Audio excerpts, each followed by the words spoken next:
आप सभी का स्वागत है मेरे इस पीटीए क्लासेस में। मैं आशा करती हूँ कि ये जो वीडियो मैं बनाने जा रही हूँ इससे आपकी काफ़ी हेल्प हो और काफ़ी ज़्यादा याद करने में भी बहुत ज़्यादा मददगार हो। ठीक है, तो पहले भी मैंने इससे पहले एक वीडियो बना के डाली है जिसमें मैंने पढ़ाया भी है, लेकिन मुझे उसमें साफ क्लियर नहीं दिख रहा था, तो मैंने फिर से एक और वीडियो बनाई है जिससे आपको दिखे भी और अच्छे से याद भी हो पाए। ठीक है, तो अब अपन स्टार्ट करते हैं। अगर गाइस आप लोगों को मेरी जो वीडियो पसंद आए तो प्लीज़ इसे लाइक्स, कमेंट्स, सब्सक्राइब्स ज़रूर करिएगा और शेयर करना तो बिल्कुल मत भूलिएगा। और बौद्ध धर्म में अपन आज पूरा पढ़ेंगे जिससे कि बौद्ध धर्म का जो परिचय है वो अपन अच्छे से याद कर पाएँ। ठीक है गाइस, सो स्टार्ट करते हैं। Let's start. First point, Gautam Buddha का जन्म कपिलवस्तु के निकट लुम्बिनी में 563 ईस्वी पूर्व में हुआ था। कहाँ पर हुआ था? कपिलवस्तु के निकट लुम्बिनी में हुआ था। कहाँ पर हुआ था? कपिलवस्तु के निकट लुम्बिनी में हुआ था। इसको बहुत अच्छे से याद रखना है। ठीक है, कहाँ पर हुआ था इनका जन्म? कपिलवस्तु के निकट लुम्बिनी में हुआ था। और ये भी पूछा जाता है इसी के साथ कि कब हुआ था, तो कब हुआ था? 563 ईस्वी पूर्व में हुआ था। ठीक है गाइस, यहाँ तक आपको ये पॉइंट आपको समझ में आया? आई होप कि समझ आए। नेक्स्ट पॉइंट, इनके पिता शुद्धोधन साक्यगढ़ के प्रधान थे। इनके पिता शुद्धोधन साक्यगढ़ के प्रधान थे। कहाँ के थे? साक्यगढ़ के प्रधान थे। ठीक है गाइस, कहाँ के प्रधान थे? साक्यगढ़ के प्रधान थे। ओके, तो याद रखना है कि इनके पिता कहाँ के प्रधान थे, तो साक्यगढ़ के प्रधान थे। ठीक है, इनकी माता का नाम क्या था? इनकी माता का नाम महामाया था। इनकी माता का नाम महामाया था। इनकी माता का नाम क्या था? महामाया था। ओके, ये पॉइंट भी आपको बहुत ज़्यादा याद रखना है कि इनकी माता का क्या नाम था? महामाया था। और ये कौन से वंश की थी? तो ये कौलिय गणराज्य कौलिय वंश की कन्या थी। ठीक है गाइस, ओके। नेक्स्ट पॉइंट पढ़ते हैं। गौतम बुद्ध के बचपन का नाम सिद्धार्थ था। क्या था? सिद्धार्थ था। सिद्धार्थ का अर्थ जिसके आकांक्षा पूरी हो। सिद्धार्थ का अर्थ क्या होता है? अभी किसी को नहीं पता होगा कि सिद्धार्थ का अर्थ क्या होता है। तो सिद्धार्थ का अर्थ जो मीनिंग है वो उसका अर्थ होता है जिसकी आकांक्षाएं पूरी हो। सिद्धार्थ की आकांक्षाएं पूरी हो चुकी थी, इसलिए उन्हें सिद्धार्थ के नाम से जाना जाता था। और एक और बात फ्रेंड्स, गौतम बुद्ध को एक नाम से और जाना जाता था, उपनाम ही समझ लीजिएगा, लाइट ऑफ एशिया। अच्छा, light of Asia, light of तो लिखा है, एशिया शायद नीचे पहुंच गया, तो लाइट ऑफ एशिया के नाम से जाना जाता है। बुद्ध के जीवन की किस घटना को महावीर निष्क्रमण के रूप में जाना जाता है?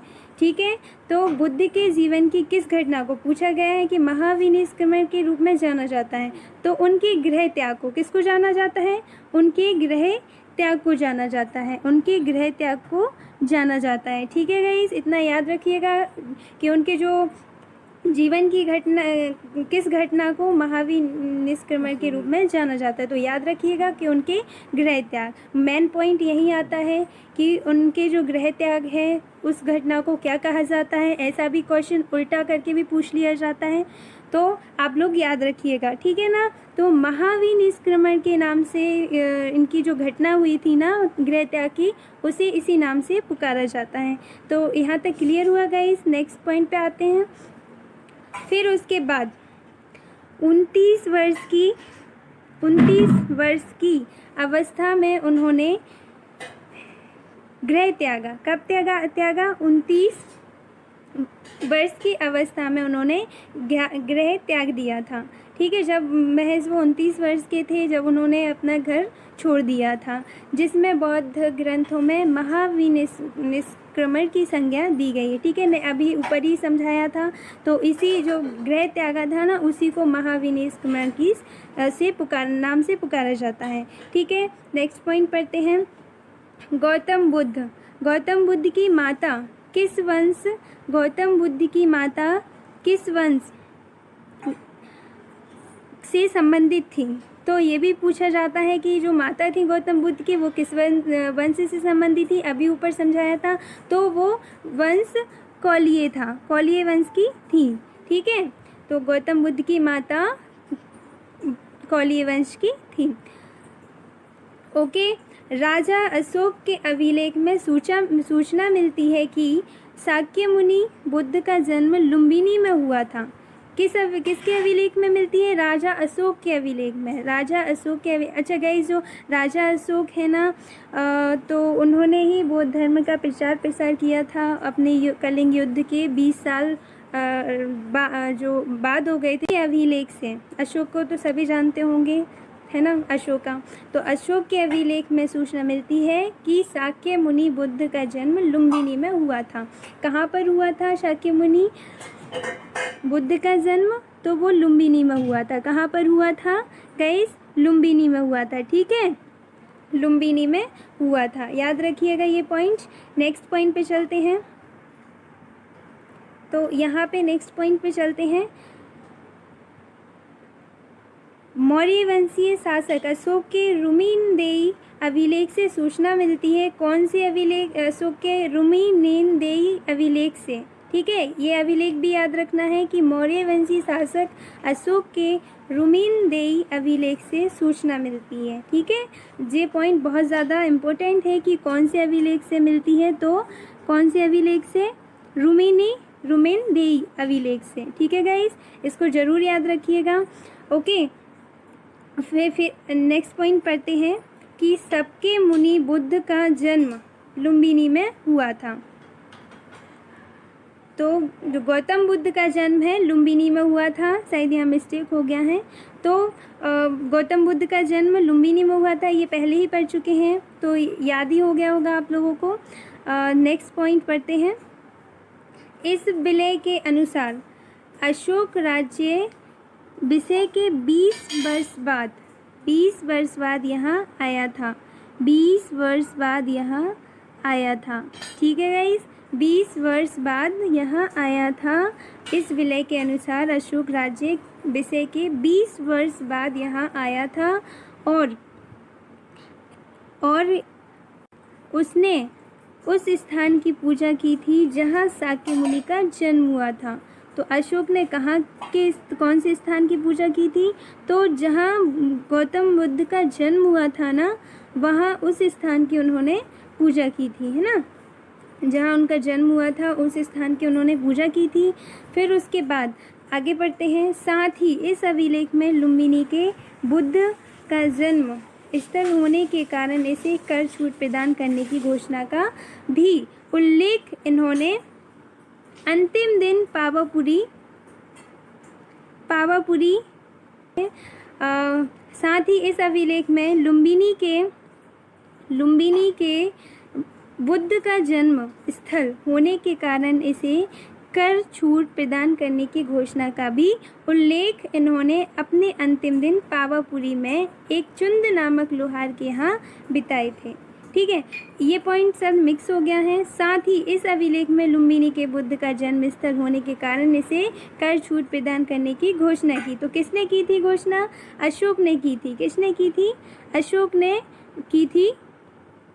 अशोक ने घोषणा की थी कि लुम्बिनी में कोई कर नहीं लगाया जाए, है ना। ये अशोक ने की थी। अशोक ने क्या की थी? अशोक ने की थी कि लुम्बिनी में कोई कर नहीं लगाया जाए। ठीक है, ये अशोक ने घोषणा की थी। इन्होंने अपने अंतिम दिन पावापुरी में एक चुंद नामक लोहार के यहाँ बिताए थे। यहीं पर सुअर का मांस ग्रहण किया जिससे इन्हें डायरिया हो गया। ठीक है, इनके एक शिष्य थे जो पावापुरी में अभी ऊपर पड़े थे चुंद नामक लोहार के यहाँ बिताए हैं ना, तो यहीं पे इन्हें सुअर का मांस दिया गया था और जिससे उन्हें डायरिया हो गया था। क्या हो गया था? डायरिया हो गया था, है ना। डायरिया हो गया था जिससे इनकी मृत्यु हो गई थी। ठीक है, क्या हो गया था? मृत्यु हो गई थी, है ना। तो इनकी मृत्यु कुशीनगर में हुई थी। इनकी मृत्यु कहाँ हुई थी फ्रेंड्स? कुशीनगर में हुई थी, है ना। कहाँ हुई थी? कुशीनगर में हुई थी। इसको भी याद रखना है कि कुशीनगर में इनकी मृत्यु हुई थी और कब हुई थी, तो सबको याद रखना है कब हुई थी इनकी मृत्यु। इनकी मृत्यु हुई थी 483 BC में, है ना। कुशीनगर में इनकी मृत्यु हो गई थी। किसकी? गौतम बुद्ध की मृत्यु 483 में हुई थी, है ना। ओके, बौद्ध ग्रंथों में इसे निर्वाण कहा जाता है। तो जो शरीर त्यागते हैं ना, तो उसी को महापरिनिर्वाण कहा जाता है। गाइस याद रखिएगा कि महापरिनिर्वाण से बहुत ज़्यादा क्वेश्चन पूछा जाता है कि महापरिनिर्वाण किसे कहते हैं। तो महापरिनिर्वाण शरीर त्यागने को कहते हैं, ठीक है। गृह त्यागने को क्या पढ़ा था अपन ने? गृह त्यागने को पढ़ा था। ये याद रखना कि शरीर त्यागने को महापरिनिर्वाण कहा जाता है। और गृह त्याग करने को क्या कहा जाता है? ऊपर ही पढ़ा था, उसको बोलते हैं, क्या पढ़ा था? महाविनिष्क्रमण, ठीक है। क्या पढ़ा था? ये पढ़ा था, है ना, ये महाविनिष्क्रमण कहा जाता है, ठीक है गाइस। तो नेक्स्ट पॉइंट पे चलते हैं, ठीक है। यहाँ तक हो गया है क्लियर इनकी। तो हम जो नेक्स्ट वीडियो होगी उसमें वो पूरा क्लियर करके आप। Thank you.